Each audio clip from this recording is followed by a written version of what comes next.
Olá, ouvintes! Tudo bem? Bem-vindos à sexta temporada do podcast Direito Empresarial Café com Leite. Eu sou Amanda Taide, mineira e cruzeirense na origem, com passagem em São Paulo, e candango e fluminense de coração.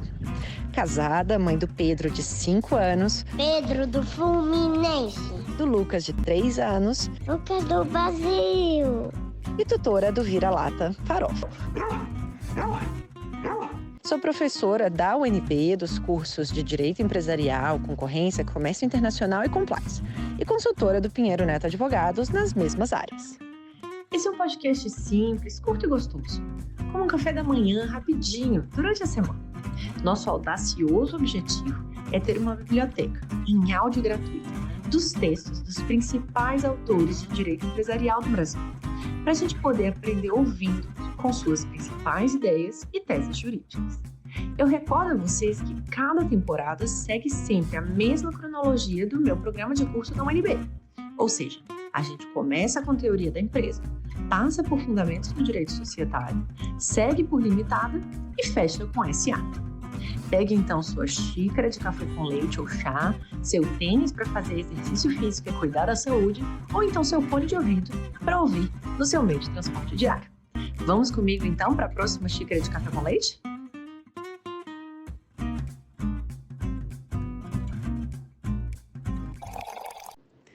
A nossa xícara de café com leite de direito empresarial de hoje vai tratar do artigo intitulado Histórias do Direito Comercial, as corporações de ofício e a curiosa situação da City of London Corporation, do professor Fernando Gaghini, que escreveu esse artigo. E para isso a gente vai ter a alegria de contar com a participação do próprio autor para comentar esse texto. Fernando Gaghini é professor titular de Direito Empresarial da Faculdade de Direito de São Bernardo do Campo e na Faculdade Strong Business School, advogado e mestre em Direito Comercial pela Faculdade de Direito da USP. Fernando, é uma alegria enorme você ter aceitado o convite para participar do nosso podcast e por apresentar, de um modo simples, curto e gostoso, esse tema da história das corporações de ofício nessa lógica, construtiva do momento histórico do direito comercial. Olá, professora Amanda, agradeço o convite. É um prazer participar do seu podcast, que é uma referência em direito empresarial, muitos episódios de extrema qualidade. Enfim, fico feliz em poder comentar aqui um pouco sobre essa matéria, o direito empresarial, e tratar de alguns aspectos históricos. Vamos lá!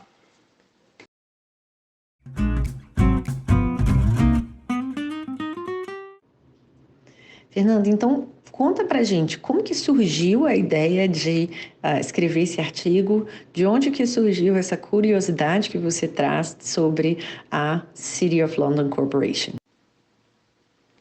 Bom, eu já tinha ouvido falar por diversas vezes a respeito da City of London, essa região dentro da Grande Londres, na Inglaterra. No entanto, eu sempre considerei como se fosse uma espécie de um bairro, uma área ali da Inglaterra, ou mesmo um apelido para uma determinada região, o centro financeiro, mas sem nenhum aspecto especial. Eu nunca consegui distinguir Londres e essa City of London. Mas eis que alguns meses atrás estava assistindo a um documentário sobre a Inglaterra, e o enfoque nem era jurídico, mas o apresentador enfatizou essa questão de que essa área, chamada City of London, seria algo mais, seria uma corporação existente há muito tempo. Então o tema logo me despertou interesse, fiz algumas pesquisas a respeito, conversei com alguns colegas, e essa curiosidade me levou a escrever esse texto que estamos debatendo hoje. Porque eu imaginei que esse texto serviria a dois propósitos e que seria útil nas aulas de direito empresarial, em especial no comecinho da matéria, quando a gente trata da evolução histórica. Então pensei em utilizar esse texto para dois propósitos. De um lado, ilustrar uma situação atual, uma curiosidade, que remonta àquela ideia das antigas corporações de ofício medievais.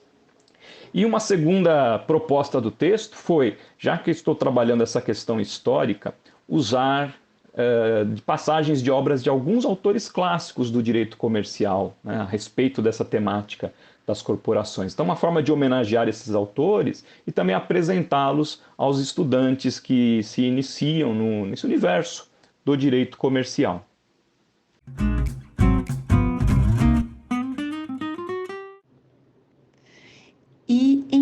contexto, então, histórico que se inserem essas corporações de ofício nessa evolução do direito comercial? Contextualiza um pouco, né, desse momento para os nossos ouvintes que talvez não estejam tão acostumados a ouvir sobre esse contexto histórico da evolução do direito comercial. Quando tratamos da evolução histórica do direito comercial, costuma-se apontar como sendo uma primeira fase da construção desse ramo a época das corporações de ofício ou corporações de mercadores. Essas entidades, essas associações de profissionais, acarretariam aí no surgimento do atual direito comercial, né? Daí decorrem normas, institutos jurídicos, né? Institutos esses, né? Muitos ainda hoje presentes na nossa realidade comercial. E para apresentar essa figura das corporações no texto, eu me utilizei de passagens, né? de 4 autores do direito comercial, né? Como disse na resposta anterior, buscando apresentá-los aos leitores, né? Aos estudantes, homenageá-los, relembrar as suas obras, né? Então, desses 4 autores, um primeiro foi Rubens Requião, e ele, no seu curso de Direito Comercial, descreve bem a relevância das corporações de ofício na formação do direito comercial, né? Ele destaca que é nessa fase histórica que se começa a cristalizar o direito comercial. Então, ele decorre aí das regras corporativas, dos assentos jurisprudenciais que eram de decisões dos cônsules, né, os juízes designados pelas corporações para dirimir disputas entre os comerciantes. Para contextualizar o surgimento histórico, né, a razão pela qual existiam essas corporações, me utilizei aí de passagem de 2 outros autores, né, muito consagrados também.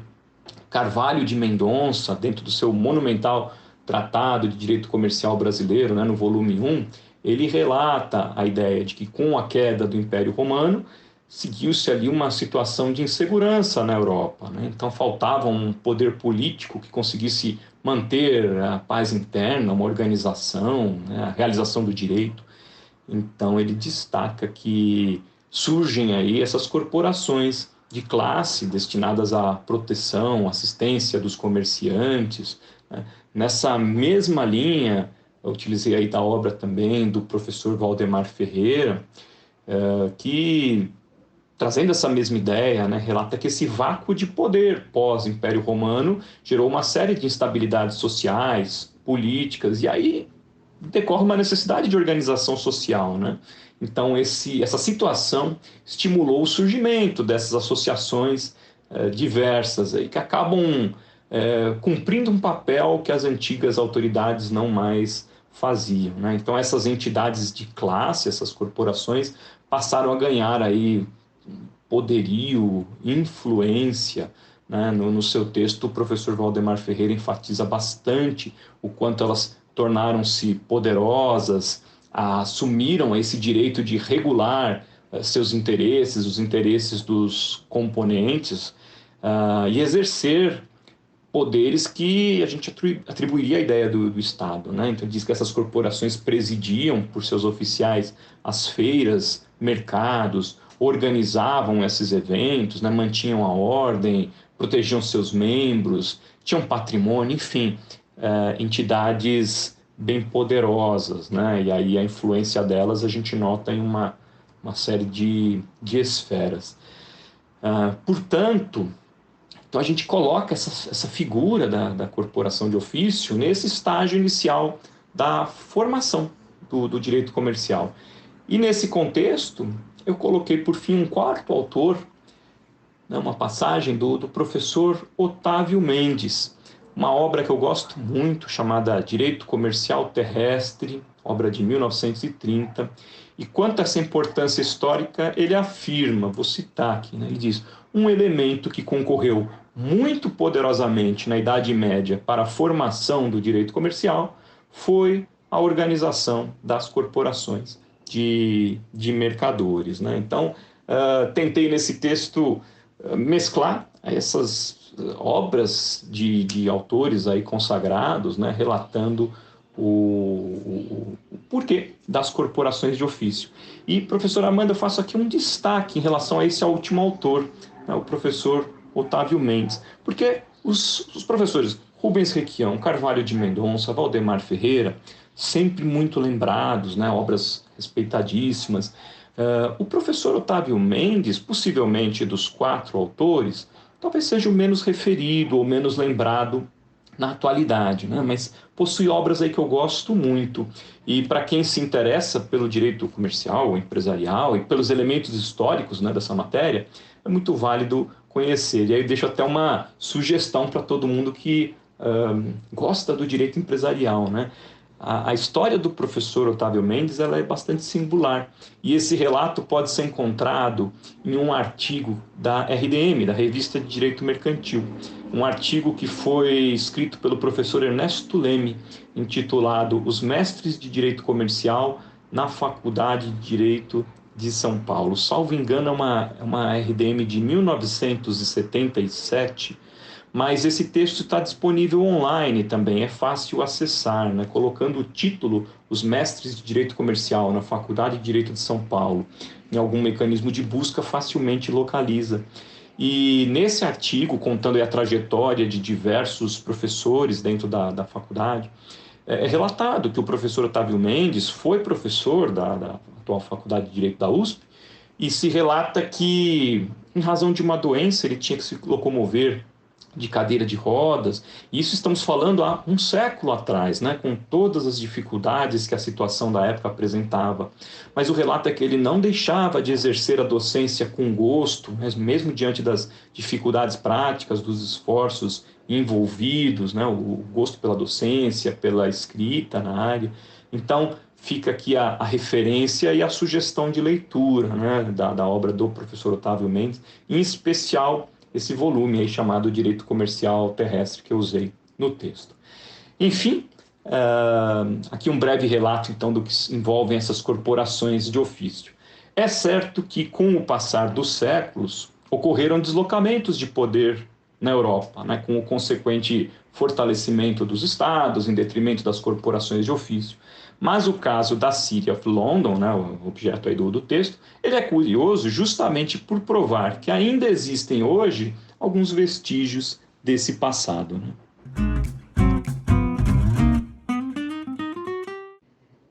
E agora, indo especificamente para o seu artigo, professor Fernando, que trata dessa situação curiosa, né, da City of London Corporation. Conta um pouco para a gente dessa corporação de ofício e desse fato que você traz no artigo. O caso da City of London se mostra bem interessante porque ele traz, né, a tempo presente elementos desse passado, então fica um pouco mais fácil visualizar. É um caso curioso porque ele é muito incomum, né? Ele conserva uma situação aí que remete a séculos. Essa City of London, né, cidade de Londres, é uma região que corresponde a um centro financeiro que fica encravado dentro da Grande Londres, né? Atualmente ela está dentro ali, é difícil até distinguir fisicamente. Só que ela é uma corporação. Então é detentora de autonomia, detentora de regras políticas distintas em relação à Inglaterra. Ela se apresenta, inclusive, com a nomenclatura oficial City of London Corporation. A título de curiosidade, né, convido os colegas que nos ouvem a visitar o site dessa corporação, colocando em mecanismo de busca essa expressão City of London Corporation, vão localizar o site, vão localizar referências.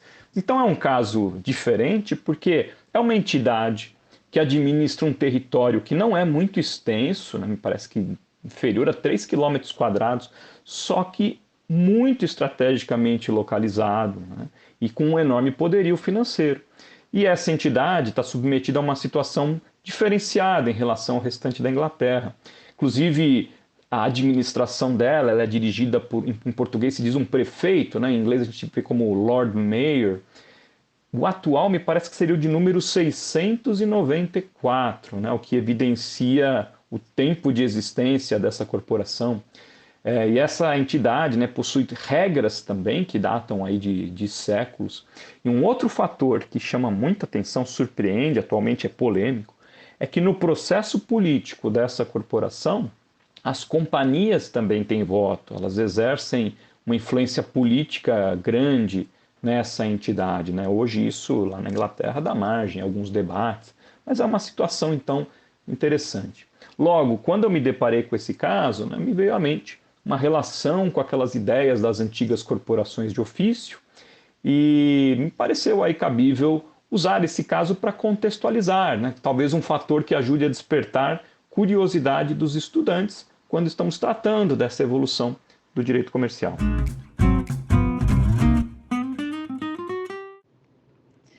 E agora, né, qual que, desse exemplo e desse contexto que a gente mencionou histórico, qual que é a maior e a mais importante influência ou herança, né, das corporações de ofício para o modelo atual do direito comercial? Por que a gente precisa continuar estudando história do direito comercial quando a gente começa, né, a parte a estudar um semestre, né, de direito empresarial com as nossas turmas da graduação? Vou começar pela segunda parte, o porquê que precisamos estudar a história do direito comercial. E aqui, professora Amanda, eu peço licença para, novamente, e valer aí de um dos autores já mencionados, né, citar as palavras de Carvalho de Mendonça. No seu tratado, no volume 1, ele tem algumas passagens em que ele destaca, ele afirma, né, claramente a importância do estudo para justificar o desenvolvimento de diversos institutos, mecanismos, né, compreender a nossa realidade. Então, citando aqui o texto de Carvalho de Mendonça, ele dizia, né, para se explicarem os institutos existentes, depois de transformados ou modificados pela evolução econômica, moral e social, torna-se indispensável apreciar sua história. Para afastar erros, tornar inteligíveis e justificar os institutos de direito comercial, mostrando a influência das várias correntes que o têm orientado e ainda alterado a sua estrutura, não há demonstração que valha a exposição de fatos históricos, a apresentação do quadro da vida passada, compreendendo todos os elementos sociais que atravessaram contínuas transformações. Então, fecha aspas, né?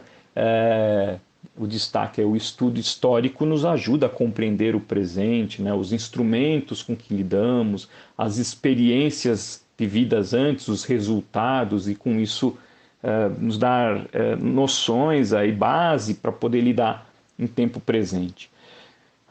Quanto à primeira parte da questão, né, a influência ou a herança para o direito comercial atual, eu acho que é fácil, né? Nós trabalhamos ainda hoje com diversos institutos que remontam àquela época. Vou pegar dois exemplos aqui, né? Os títulos de crédito, acho que é um desses casos, suas bases vão remontar àquela época.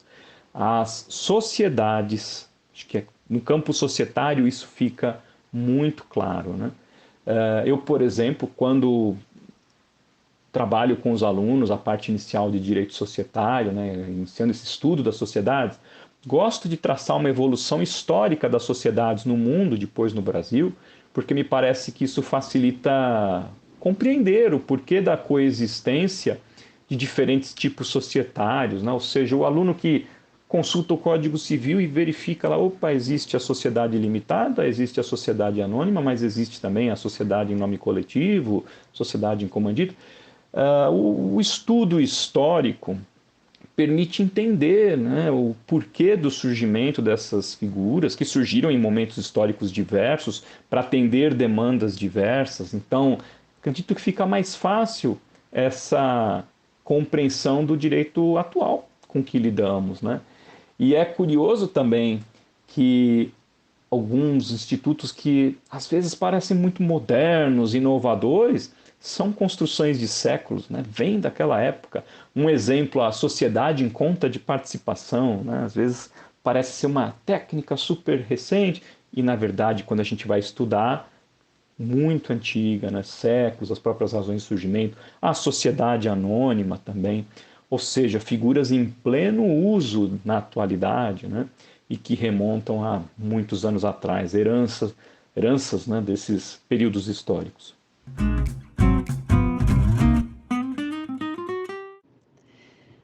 Por fim, uma pergunta agora dessa 6ª temporada, professor Fernando, se você pudesse chamar alguém para jantar com você essa noite, se pudesse trazer qualquer pessoa, viva ou morta, quem que você convidaria? Conta pra gente.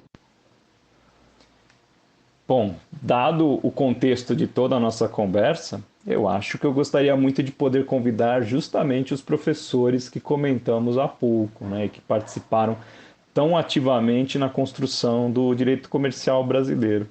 Imagine o privilégio de poder ouvir, trocar ideias com eles. Acho que seria essa a minha escolha aqui, dado o contexto.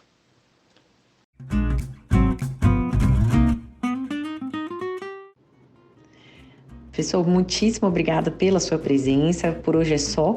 A nossa xícara de café com leite foi devidamente tomada de um modo muito gostoso, como num café da manhã nosso aqui com os nossos ouvintes. Obrigada e até a próxima.